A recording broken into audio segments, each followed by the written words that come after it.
Hey everyone, and welcome to this explainer. We're jumping right into a really fascinating topic today. We're going to explore exactly how our internal emotional landscapes shape the way we handle external disputes. Specifically, we're diving into the astrological insights of having the moon placed in the sixth house. You know, that's the area of the chart governing our daily routines, our work environments, and, our conflicts. These insights into human judgment are incredibly revealing, so let's get right into it. So why do our feelings so often hijack our facts? You know the feeling, right? You walk into a disagreement totally armed with perfect logic and then, bam, 10 minutes later you're completely derailed by frustration or anger. The dynamics we're analyzing today map out this exact phenomenon. With the moon in the sixth house, there's this massive, unavoidable tension between what we know rationally and what we just feel in the heat of the moment. All right, Section 1, the emotional battlefield, conflict and judgment.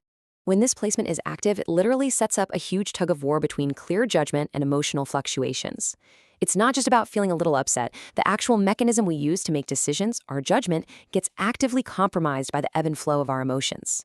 Basically, when the emotional tide comes rushing in, rational decision-making gets completely washed out to sea. And the immediate consequence of this clash? Mood changes end up completely influencing how disputes are handled. The text suggests our reactions during arguments become pretty much entirely driven by feelings. Think about that for a second. You're not driven by the facts, you're not driven by trying to fix the issue. The dispute is managed based entirely on whatever mood you happen to be in right then and there. It's a hyper-reactive state where feelings totally take the wheel. Moving on to Section 2, legal matters and family, high-stakes areas. Now, the source points out three compounding factors that really turn up the pressure: stress-reducing clarity in formal matters, family issues triggering emotional reactions, and emotional sensitivity leading to overthinking. I mean, we can all relate to that middle one for sure.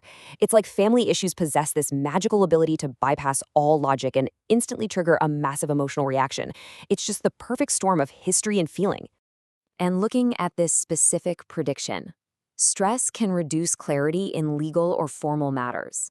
You know, usually in courtrooms or HR meetings, we expect cold, hard facts. Actually, scratch that, we demand them. These environments are built to be perfectly objective. But under this lunar influence, the immense pressure of those formal environments completely degrades the exact clarity you need to navigate them successfully. So what happens when that clarity vanishes and stress peaks? Well, your emotional sensitivity leads to overthinking disputes. Your mind just starts racing. You replay the argument over and over in your head. That sensitivity acts like a giant amplifier, taking a simple disagreement and tangling it up into this massive web of anxious overthinking. It becomes this fast-paced internal loop. The more you feel, the more you overthink, and wow, the more you overthink, the more sensitive you get. Which brings us to Section 3, the struggle for neutrality, emotional weight.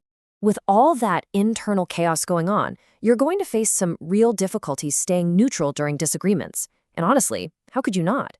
Between the mood changes, the family triggers, and the high stress of formal matters, trying to maintain an objective, neutral stance is incredibly tough. The sheer emotional weight of the situation makes it practically impossible to just stand back and be an impartial observer in your own life. And this brings us right to the core of the issue: emotional insecurity. The text defines this as an internal state that actively impacts and impairs judgment in stressful situations. So we're not just talking about a surface-level bad mood here. It's a deep-seated internal state that actively reaches up and scrambles your ability to judge a stressful situation accurately. This right here is the root cause of why those formal matters get so cloudy, and why family disputes boil over so quickly. But there is a way through this. Let's look at Section 4, emotional balance, a path forward. Let's walk through the steps the source lays out. Step 1 is simply to recognize that emotional insecurity is impacting your judgment. Just noticing it is huge. Once you see it, you naturally move to Step 2, which is the need for emotional balance.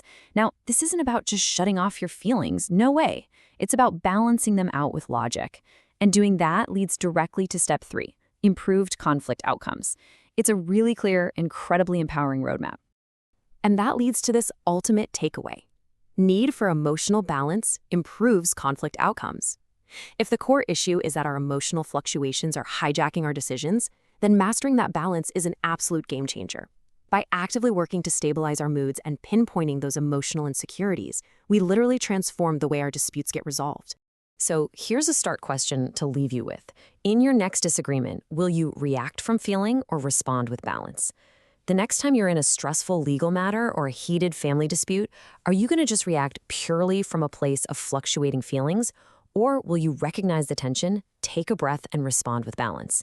The choice and the outcome of the conflict is totally up to you.